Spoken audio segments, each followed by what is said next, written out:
সবাইকে মোবারকবাদ জানাচ্ছি। ঈদ মোবারক।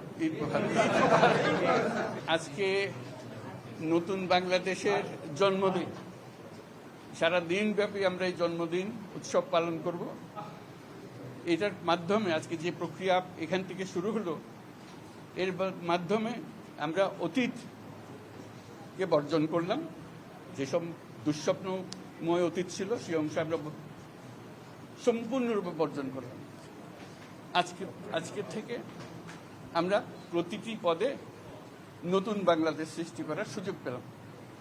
আজকে জন্মদিন পালন করি, আমরা সারাদিন ব্যাপী উৎসব করি, সবাই মিলে জাতি সবাই মিলে উৎসব করি, এবং এটা আরো নিশ্চিত হবে গণভোটটা দিন।